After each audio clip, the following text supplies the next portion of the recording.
Hi everyone, so here I am with another video र आज चाहिँ म यहाँहरूलाई यदि इन्टरनेसनल स्टुडेन्ट भिजामा रहँदा न्युजिल्यान्डमा बिरामी हुनुभयो भने डाक्टरलाई नै देखाउने सिचुएसन आयो भने चाहिँ कसरी गर्ने के हुन्छ प्रोसेस र त्यसमा लाग्ने खर्चको बारेमा भन्न गइरहेको छु। So let's start. हामी इन्टरनेसनल स्टुडेन्टको चाहिँ इन्स्योरेन्स डेफिनेटली हुन्छ नै, जुन कलेजले गरिदिएको हुन्छ हैन। र न्युजिल्यान्डमा चाहिँ डिफ्रेन्ट इन्स्योरेन्स प्रोभाइडरहरू छन्, जस्तै युनिकेयर भयो, southern cross and et cetera et cetera है। सो फर्स्टमा चाहिँ हजुरले आफ्नो इन्स्योरेन्स प्रोभाइडर को हो त्यसको बारेमा थाहा हुनुपर्छ हैन। जस्तै यो डिटेल्स चाहिँ हजुरले आफ्नो कलेजको इन्स्योरेन्स डिपार्टमेन्टलाई चाहिँ कन्ट्याक्ट गर्न सक्नुहुन्छ भाया इमेल। र इमेलमा चाहिँ सिम्पली हजुरले लेख्न सक्नुहुन्छ, could you please send me my insurance policy भनेर मिलाएर चाहिँ लेखेर पठाउनुहोस्। अनि उनीहरूले चाहिँ विदिन फ्यु डेज इन्स्योरेन्सको सफ्ट कपी चाहिँ हजुरलाई फरवर्ड गरिदिन्छ। र त्यो पोलिसीमा चाहिँ हेर्नुहोस् त्यहाँ के कभर हुन्छ के कभर हुँदैन भनेर।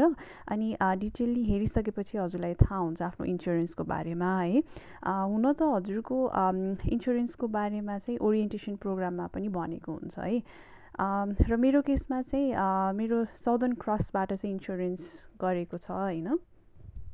सपोज हजुर चाहिँ डक्टर भिजिट गर्नु पर्यो भने चाहिँ अब एउटा हजुरको कलेजमा पनि हुन्छ मेडिकल सेन्टर स्टुडेन्टको लागि भनेर हैन, जस्तै एयुटी युनिटेकहरूमा चाहिँ छ। You can also check with your college. अनि अर्को भनेको लोकल मेडिकल सेन्टर भयो। आज चाहिँ म लोकल मेडिकल सेन्टरको बारेमा भन्न जाँदैछु।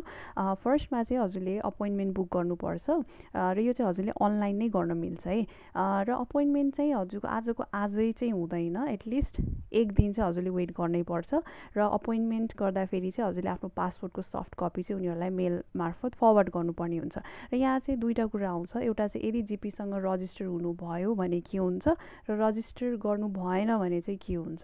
जस्तै यदि हजुर जिपीसँग रजिस्टर्ड हुनुहुन्छ या रजिस्ट्रेसन गर्नुभयो भने चाहिँ you will be treated as an enrolled patient या भनौँ रेगुलर पेसेन्टको रूपमा हजुर चाहिँ ट्रिट हुनुहुन्छ हैन। अनि फ्युचरमा हजुरले चाहिँ रिअपोइन्टमेन्ट गर्नु पऱ्यो भने चाहिँ सजिलो हुन्छ। अनि कस्ट चाहिँ अलिकति सस्तो हुन्छ। र यदि हजुर चाहिँ रजिस्टर गर्नु भएन भने चाहिँ हजुर you'll be treated as a casual patient. अनि फी चाहिँ अलिकति हाई नै हुन्छ है। र मेरो विचारमा चाहिँ जिपी रजिस्टर गरेको बेटर भन्छु म। अनि युजली रजिस्ट्रेसन फी चाहिँ फ्री नै हुन्छ हैन, तर कुनै क्लिनिक्सहरूले चाहिँ चार्ज लिन पनि सक्छ।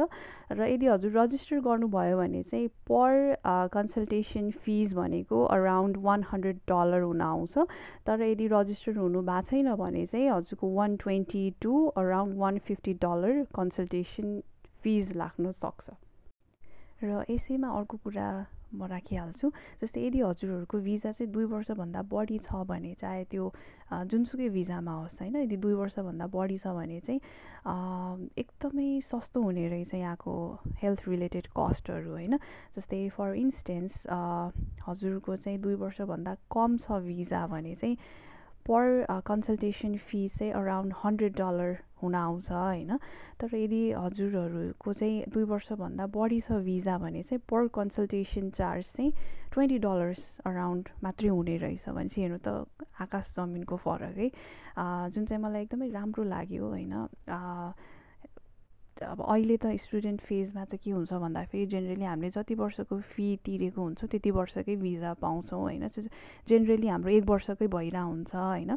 तर फ्युचरमा गएर जस्तै हाम्रो पोस्ट स्टडी वर्क भिजा लिइसकेपछि चाहिँ अब कोही मास्टर्स हुनुहुन्छ भने चाहिँ उहाँहरूको त डेफिनेटली 3 वर्षको हुन्छ पोस्ट स्टडी वर्क भिजा हैन। हो त्यति बेला चाहिँ बेनिफिसियल हुने रहेछ हैन।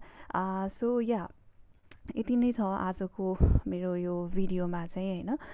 त्यो फ्युचरमा चाहिँ अब अपकमिङ भिडियोमा चाहिँ म इन्स्योरेन्स क्लेम कसरी गर्ने त्यसको बारेमा भन्नेवाला छु। So stay tune guys, thank you so much, by.